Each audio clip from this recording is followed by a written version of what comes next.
जमजम का कुआं। हजरत इब्राहीम अलैहिस्सलाम की चचेरी बहन और मंकूहा बीवी बीबी हजरत सारा बिन्त बारान सिर्फ निहसंतान ही नहीं थीं, बल्कि प्राकृतिक रूप से बाज थीं और आलमे असबाब में जाहिर तौर पर हमेशा के लिए औलाद से मायूस हो चुकी थीं।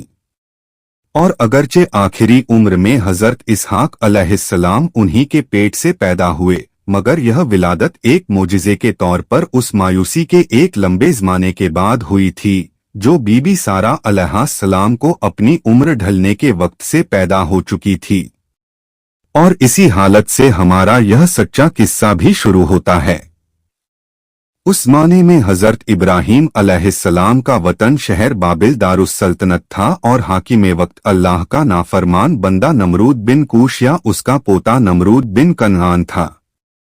उसने इब्राहीम अलैहिस्सलाम को अपने दावे रुबूबियत का मुखालिफ करार देकर आग के ढेर में डलवा दिया, मगर वह आग हुक्म खुदा से गुलजार बन गई थी, जिसका मशहूर किस्सा तमाम अहले अद्यान की ज़बान पर है।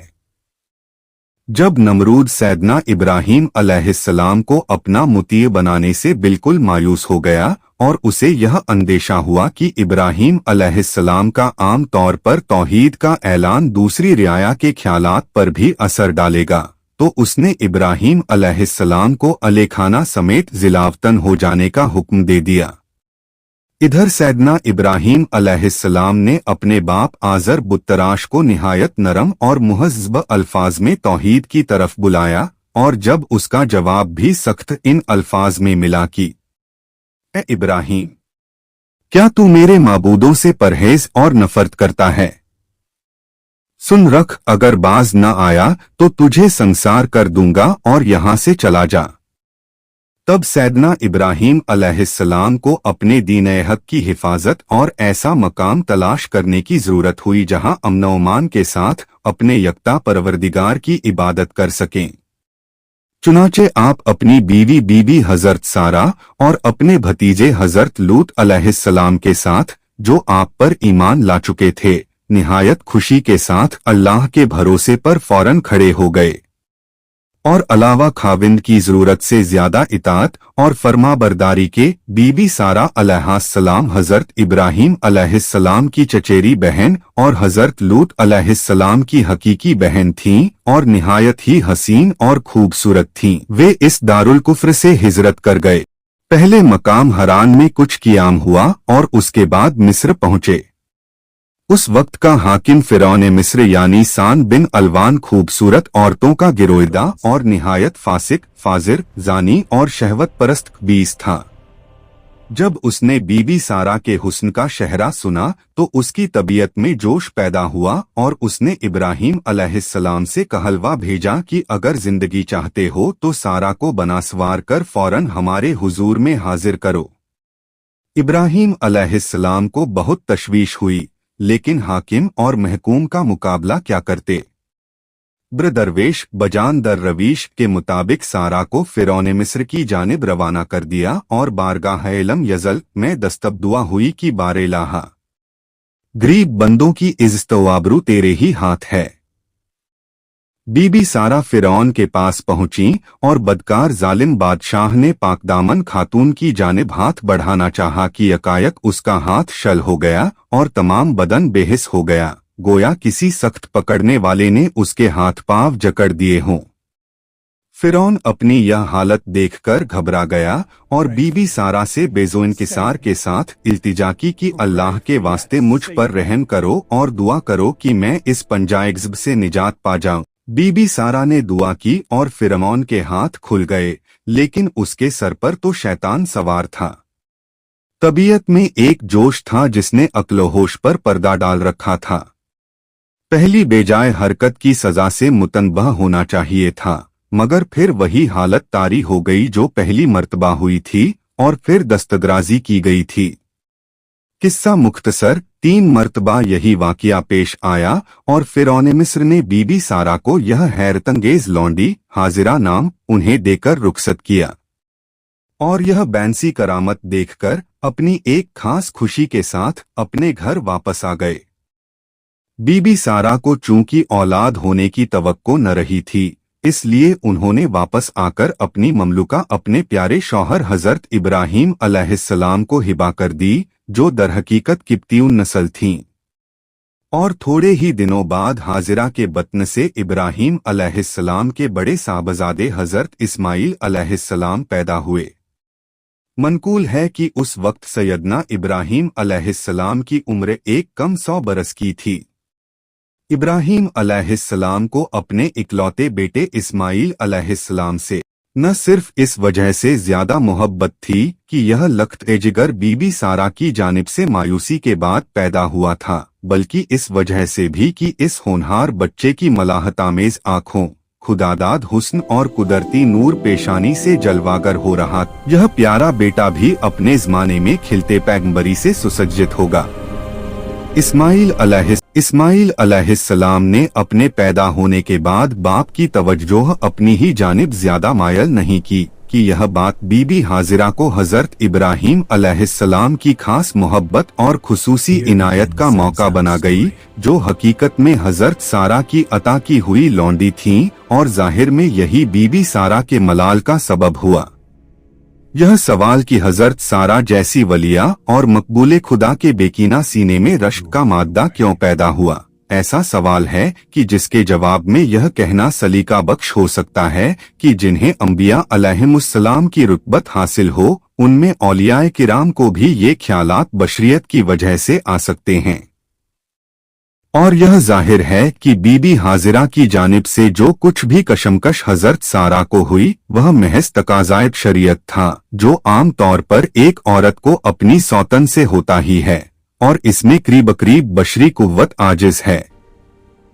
चंद रोज बाद बीबी सारा ने अपने बरगुजीदा शौहर को इस पर मजबूर किया कि हाजिरा मेरी आंखों से उछल की जाएं, और यह दोनों माम बेटा किसी ऐसे मकाम पर पहुंचा दिए जाएं जहां मेरा और उनका एक जगह होना दुश्वार हो।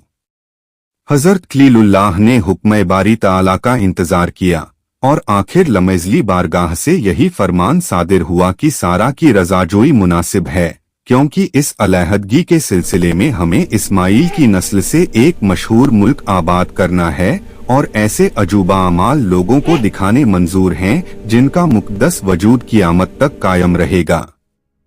बीबी हाजिरा को कुछ खबर न थी कि हजरत इब्राहीम अलैहिस्सलाम किस कशमकश में मुब्तला हैं और किस किस्म के हुक्म का इंतजार कर रहे हैं, यहाँ तक कि खलीलुल्लाह उन्हें उनके शिरख्वार बच्चे के साथ एक सुनसान जंगल में ला बिठाया, जहाँ कोसों तक आदमी का तो क्या मतलब, चटियल मैदान और बेआबोगिया होने के सबब किसी जानवर या परिंदे का गुजर भी कभी कभार महज इत्तिफाक से हो जाता था।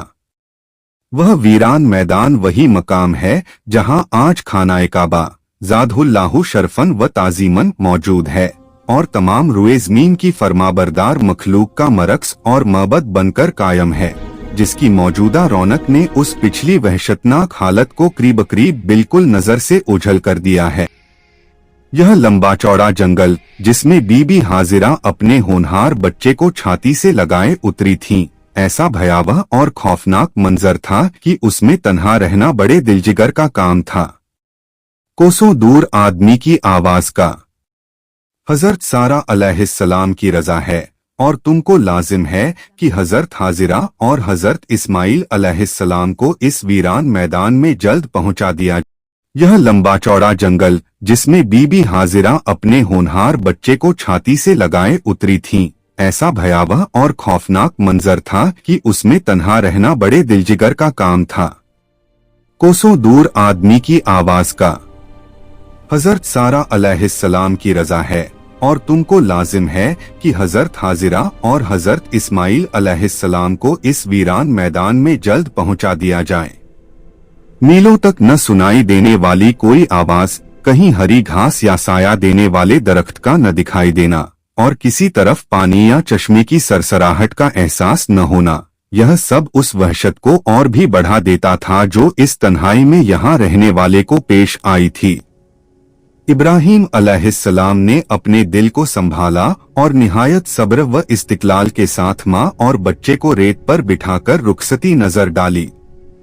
आसमान की जानिब नजर उठाकर कहा, बारेलाहा। तेरा यह बंदा अपने नूरंजर और उसकी बेक्स माँ को इस बेआबोगिया सुनसान मैदान में तन्हा छोड़े जाता है। इन बेसहारा लोगों का तू ही वाली और संभालने वाला है। तू मेरी जाहिरी और बातिनी हालत से खूब वाकिफ है और तू ही बेहतर जानता है कि यह अजीब वाकया क्यों और किस मसलहत से वाक़े हुआ है। तू अल्लाह मुल-गुलूब और रोज़ीर सा है।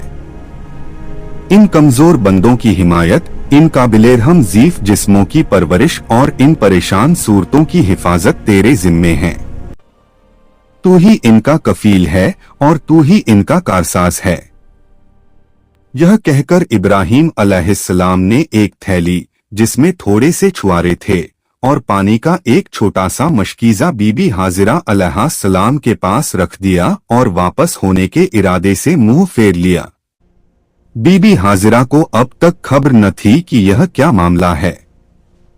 जब अपने शौहर को जाते देखा तो दौड़कर दामन पकड़ लिया और निहायत हैरतंगेज आवाज में कहा, हम बेक्सों को तन्हा किस पर छोड़ते हो और तुम हमसे खफा होकर कहाँ जाते हो? हजरत खलीलुल्लाह के दिल पर इस कलाम को सुनकर जो चोट लगी होगी उसका अंदाजा वही दिल कर सकते हैं जो दरदाश ना हो। लेकिन इब्राहीम अलैहिस्सलाम का दिल वह दिल न था जो अल्लाह के मुकाबले में अपनी या अपने बेटे की जान को अजीज समझे या इम्तिहान के वक्त कुछ खौफ या मलाल का इजहार करे। इसलिए निहायत इस्तिकलाल के साथ जवाब दिया, हाजिरा, मैं तुम्हें अल्लाह के सुपुर्द करता हूँ और खूब समझ लो कि जो कुछ कर रहा हूँ हक ताला के हुक्म से कर रहा हूँ जिसके क़ज़ाए कुदरत में इब्राहीम की जान है। बीबी हाजिरा ने यह सुनते ही फौरन दामन छोड़ दिया और इब्राहीम अलैहिस्सलाम वहां से रवाना हो गए। हालांकि जब तक इब्राहीम अलैहिस्सलाम नजर आते रहे बीबी हाजिरा की निगाह उसी जानिब जमी रही। लेकिन जब दूरी ने उनकी आंखों को थका दिया और हजरत खलीलुल्लाह निगाहों से ओझल हो गए तो अब उनकी नजर शिरख्वार बच्चे पर पड़ी जिसकी बेबसी और बेकसी उसकी खुली हुई हैरतज़दा आंखों से जाहिर हो रही थी। एक बच्चा जो नूर का मुजस्सम चेहरा था अपनी माँ की तरफ देख रहा था और माँ बच्चे को देख रही थी। अब बीबी हाजिरा के चेहरे पर इत्मीनान और सुकून के वे आसार नमूदार हो चुके थे जो अपने मेहरबान परवरदिगार पर जान फिदा करने वाले बंदे के चेहरे पर शहादत के वक्त नमूदार होते हैं। गाराजा हाजिरा ने थैली खोली और कुछ खजूर खाकर मशकीज़े में रखे हुए पानी से सूखे होंठ तर कर लिए और बच्चे को दूध पिलाने के लिए छाती से लगा लिया। कहने के लिए यह एक बात है मगर हकीकत में कलेजा फटता और दिल उमड़ता है जब उस समा का तसव्वुर बांधा जाता है कि एक ज़ीफ और बेकस औरत अपने दूध पीते मासूम और निहायत नाजुक बच्चे को गोद में लिए ऐसे बियाबान में बैठी हुई है जहां इंसियत के लिए न आदमी है, न आदमी ज़ादा, न चरिंद है, न परिंद और गिज़ा के लिए न कहीं घास का पत्ता है, न पानी की एक बूंद। अल्लाह अल्लाह, कितना क्वी था वह तलब जो बीबी हाजिरा को अता हुआ था और कैसा आली था वह जाराफा जिसमें अपने जिंदा वक्यूम पाक पर पूरा भरोसा भरा हुआ था। अल्लाह पर एतमाद की वजह से न खौफ व हरास की गुंजाइश थी, न खतरे में पड़ जाने वाली जिंदगी का ख्याल और न अपने शौहर की तरफ से किसी तरह की बेरुखी या कदूरत का असर। कुछ रोज गुजरे थे कि थैली खजूरों से खाली हो गई और मशकीज़े का पानी भी खत्म हो गया। वह वक्त बहुत जल्द आ गया कि हाजिरा के कमर से लगे हुए पेट और प्यास से चिपके हुए होठों ने तमाम आज़ा को कमजोर कर दिया और बसर तक ज़ीफ हो गई। ऐसी हालत में छाती में दूध कहा कि भरकर प्यासे शीरख्वार बच्चे को एक दो कतरे से भी बहलाया जा सके। उस वक्त माँ ने हसरत भरी निगाह से तड़पते हुए बच्चे को देखा और घबराकर इस ख्याल से मुंह फेर लिया कि मुसीबतज़दा बच्चे की यह तंग हालत रंजों की मारी माँ किसी तरह अपनी आंखों से न देखे। लेकिन यह बेचैनी ऐसी न थी कि बच्चे की आंखों से ओझल होने पर कम हो जाती। कलेजे में एक आग सी उठी जिसकी वजह से नजर फिर उसी बच्चे पर जा पड़ी और हजरत हाजरा मायूसी और घबराहट के जाल में तड़प कर रह गईं। दूध पीते बच्चे के गोरे गोरे चेहरे का रंग पल पल बदलता जा रहा था और भूख की बेचैनी से रोते रोते उसकी आवाज बैठ गई थी। हाजरा का बस नहीं था कि अपने जिस्म और खून का पानी बनाकर उन सूखे होठों को तर कर दें। उनका कलेजा मुंह को आता था और यह भी खबर न रही थी कि वह खुद भूखी प्यासी खाने पीने की मोहताज हैं। अपने लखते जिगर का सूखना, तड़पना, एड़िया रगड़ना और जान देने के लिए नन्हे नन्हे पाव रेतीली जमीन पर मारना, यह सब अपनी आंखों से देखती और आंखों में आंसू भर लाती। आखिर इस दर्दनाक मंजर को देखने की ताकत न ला सकी तो वहां से उठ खड़ी हुई, इस उम्मीद पर कि शायद कहीं एक दो कतरे पानी मिल जाए या कोई राह चलता मुसाफिर नजर आ जाए जिससे इस आखिरी वक्त में कुछ मदद मिल सके। वह कोहैसफा पर चढ़ी जो वहां से कुछ ही कदम के फासले पर था, लेकिन वहां भी न पानी का कोई निशान मिला और न किसी इंसान या जानवर का पता चला। बेचैन माँ को इतना भी सब्र न था कि बच्चे को अपनी आंखों से ओझल करके उसे अल्लाह के हवाले कर दें। इसलिए आखिरी बार उसकी हालत देखने के ख्याल से वह बेकरारी में नीचे उतरी और बच्चे को उसी तड़पती हालत में देखकर फिर घबरा गईं। फिर उसी पहले ख्याल में दूसरी बार कोहे मरवा पर जा चढ़ी जो कोहैसफा के सामने दूसरी तरफ था, लेकिन वहां भी मैदान बिल्कुल खाली था, न पानी न दाना। हजरत हाजरा की कोशिश यही थी कि वह अपने नाजों से पले प्यारे बेटे की रूह निकलते हुए अपनी गमजदा आंखों से न देखें, लेकिन मां की वह ममता जिसने 9 महीने पेट में रखा और फिर दूध पिलाकर उसे पाला, कैसे यह मंजूर करती। सीने में एक आग थी जो भड़क रही थी और एक धुआं था जो बार बार कलेजे से उठता था। न तो बच्चे की यह हालत देखकर सब्र हो पाता था और न ही उससे मुंह फेरकर दूर जाया जाता था। इसी मोहब्बत और बेचैनी ने हाजरा को 7 बार सफा पर चढ़ाया और 7 ही बार सफा से उतरकर बेटे की एक झलक देखने के बाद कोहे मरवा पर पहुंचा दिया। इस तरह 7 बार दोनों पहाड़ियों के बीच आना जाना हुआ जो आज तक उम्रा के नाम से मशहूर है और क़यामत तक हज का एक अहम हिस्सा बना रहेगा, जिसका हुक्म अल्लाह ने अपने बंदों को दिया है। इस 7वीं बार के चक्कर के बाद जब इस मुसीबत का आखिरी वक्त आ पहुंचा तो हाजरा के परवरदिगार सच्चे खालिक की बेपनाह रहमत का समंदर जोश में आ गया। इस्माइल अलैहिस्सलाम जमीन पर पड़े बेचैनी से एड़िया रगड़ रहे थे और जान तोड़ रहे थे कि मुकद्दस फरिश्ते जिब्रील की वसीले से उनकी एड़ियों के नीचे जमीन से एक कुदरती चश्मा फूट पड़ा और पानी इस तरह उबलने लगा जैसे बीबी हाजरा का दिल अपने बच्चे की बेचैनी से उमड़ रहा हो। माँ ने अपनी आदत के मुताबिक इस 7वीं बार अपने प्यारे बच्चे पर इस गुमान से नजर डाली कि शायद अब उसकी रूह निकल चुकी होगी और इस बार मेरी नजर इस्माइल की लाश पर पड़ेगी जिसे मुझे बिना कफन के इस वीरान मैदान में कहीं दफन करना पड़ेगा। लेकिन अचानक वह मायूस नजर हैरत और ताज्जुब में बदल गई और इस्माइल अलैहिस्सलाम के पैरों के नीचे उबलता हुआ साफ पानी, रेगिस्तान में पानी दिखाई दिया जो दरअसल हजरत इस्माइल अलैहिस्सलाम की शैशव अवस्था का एक जीवित और स्थायी चमत्कार था। बीबी हाजरा की उस खुशी और प्रसन्नता का अंदाजा नहीं लगाया जा सकता जो निराशा के बाद अचानक उम्मीद के खिलाफ जीवन का सहारा मिल जाने पर उन्हें हासिल हुई। चुनाचे बेहद बेचैनी और शौक के साथ उन्होंने उस पानी को घूंट घूंट कर पिया और दोनों हाथों से उसे इस ख्याल से रोकने लगीं और जल्दी जल्दी उसकी मेड़ बनाने लगीं कि कहीं यह बह न जाए और खत्म हो जाने वाली मुसीबत फिर से न लौट आए। यही पानी आब-ए-ज़मज़म कहलाता है। जमजम का पानी कोई साधारण पानी न था जो केवल प्यास बुझाने का काम दे, बल्कि उसमें पोषण भी था जो शरीर को बढ़ाता और शक्ति देता था। अब हाजरा की तबीयत को जीविका की तरफ से भी इत्मीनान हो गया और यह सूना मैदान एक हरा भरा बाग नजर आने लगा जिसमें मानो हर तरह की आराम की चीजें मौजूद थीं। हजरत खलीलुल्लाह की दुआएं रंग ला रही थीं और अल्लाह की रहमत के प्रकट होने के लिए संसार के साधनों में कोई कारण बनना जरूरी था। इसलिए कुछ ही दिन गुजरे थे कि बीला जुरहुम के कुछ व्यापार करने वाले मुसाफिर यमन से आते हुए इस रास्ते से गुजरे। संयोग से रेगिस्तान की कठिन यात्रा का समय समाप्त हो जाने के कारण उनका असामान्य ठहराव भी इसी स्थान के पास हुआ, जहां से कुछ ही दूरी पर बीबी हाजरा अपने बेटे को सीने से लगाए जमजम के किनारे अपने अजीज वक्त को अल्लाह की याद में बिताया करती थीं। आब-ए-ज़मज़म पर अल्लाह की हवाई मखलूक यानी परिंदों के उड़ने और चहचहाने का एक नया मंजर उन व्यापारियों की नजर में आया तो वे हैरान हो गए।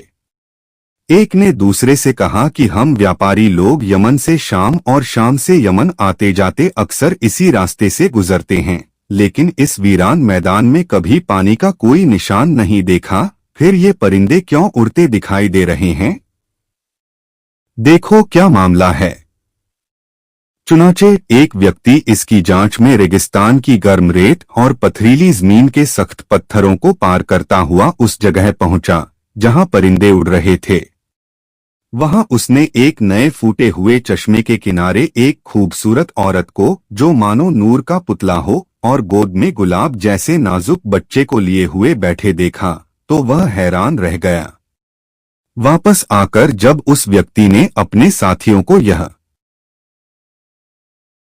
घटना बताई तो हर एक ने खुद जाकर जमजम के कुएं को देखने की इच्छा जताई। और कुछ ही मिनटों बाद बीबी हाजरा को अपनी तन्हाई के लंबे समय के बाद इंसानों की सूरत दिखाई दी, जिनका दिखना इस वीराने में मानो नामुमकिन हो गया था। काफिले वाले भले ही इस अजीब मंजर से हैरान थे, लेकिन यह भी समझ चुके थे कि यह पाकदामन औरत कोई साधारण औरत नहीं है, बल्कि अल्लाह की प्यारी और मकबूल बंदी है, जिसकी खातिर इस सूखी रेतीली जमीन से यह चश्मा फूटा है। चुनाचे वे लोग हिम्मत करके आगे बढ़े और एक व्यक्ति ने बीबी हाजरा से मुखातिब होकर कहा, क्या आप हमें इजाजत देंगी कि हम इस मुबारक चश्मे के किनारे ठहर जाएं, ताकि आपको भी अपने जैसे लोगों के पास रहने से अपनापन महसूस हो और हम इस होनहार बच्चे को जवान होने पर अपना सरदार बनाकर उसकी आज्ञा का सम्मान पाने का सौभाग्य हासिल करें। हाजरा अलैहिस्सलाम ने जवाब दिया कि तुम्हारे यहाँ ठहरने में तो कोई हरज नहीं, लेकिन मुझे यह डर है कि कहीं तुम इस चश्मे पर अपना मालिकाना हक न जताने लगो। काफिले वालों ने वादा किया और कहा, आप इत्मीनान रखें, ऐसा हरगिज नहीं होगा, बल्कि हम इस नन्हे पौधे बच्चे के रहेंगे और जब यह बड़ा होकर हमें यहाँ से जाने को कहेगा तो हम तुरंत चले जाएंगे। हजरत हाजरा ने इजाजत दे दी और बीला जुरहुम के आने से मक्का के आबाद होने की बुनियाद रखी गई। इसके बाद उस काफिले ने अपने बीले को पूरे मामले की खबर दी और वे लोग अपने परिवार और बच्चों के साथ अपने वतन से हिजरत करके इस जगह आने लगे और यहाँ घर बनाकर बस गए। इस्माइल अलैहिस्सलाम अपनी माँ की परवरिश में पलते बढ़ते रहे और जब जवान होकर बालिग हुए तो बीला जुरहुम की खास मातृभाषा अरबी के बहुत फसीह और बलीग माहिर बन गए। यही वह अरबी ज़बान है जिसमें कुरान मजीद नाजिल हुआ। जुरहुम ने अपने बहुत से माल में उनका हिस्सा लगा दिया और इस तरह इस्माइल अलैहिस्सलाम उस कौम के सरदार और सबसे ज्यादा मालदार व्यक्ति बन गए। उन्होंने जुरहुम ही की एक खूबसूरत और शरीफ खानदान की औरत से निकाह किया और तीरंदाजी में मशहूर हो गए। बरकत वाले वक्त का ज्यादातर हिस्सा अल्लाह की इबादत से फारिग होने के बाद अपनी माँ की इजाजत से शिकार में गुजारते थे। हजरत इब्राहीम अलैहिस्सलाम ने जो कुछ पहले किया था वह सिर्फ अल्लाह के हुक्म की तामील और बीबी सारा की रजामंदी के लिए था, इसलिए बाप का प्यार उन्हें अपने बेटे इस्माइल अलैहिस्सलाम और बीबी हाजरा से गाफिल नहीं होने देता था। वे साल में कई बार यहाँ आकर उनसे मुलाकात करते थे। उनका आना जन्नती सवारी यानी बुराक पर होता था, जो सिर्फ हजरत खलीलुल्लाह के दिल को सुकून देने के लिए काफी था। जब इस्माइल अलैहिस्सलाम जवान हुए तो उनके खुदादाद हुस्ने सूरत और हुस्ने सीरत में वह खूबसूरत मेल दिखाई देने लगा, जैसा फूल और उसकी खुशबू या जिस्म और रूह के बीच होता है। कौन कह सकता था कि यही वह बच्चा है जो कभी मुसीबतों में पला था और आगे चलकर अरब की बड़ी नस्ल को बनु मौसमा का खिताब दिलाएगा। और किसे खबर थी कि इसी पाक नस्ल में वह बेमिसाल शख्स पैदा होगा जिसकी उम्मत में शामिल होने की तमन्ना तमाम नबी करते। हजरत इब्राहीम अलैहिस्सलाम के बाद जितने भी नबी आए वे सब उनके छोटे बेटे हजरत इसहाक अलैहिस्सलाम की औलाद में से थे।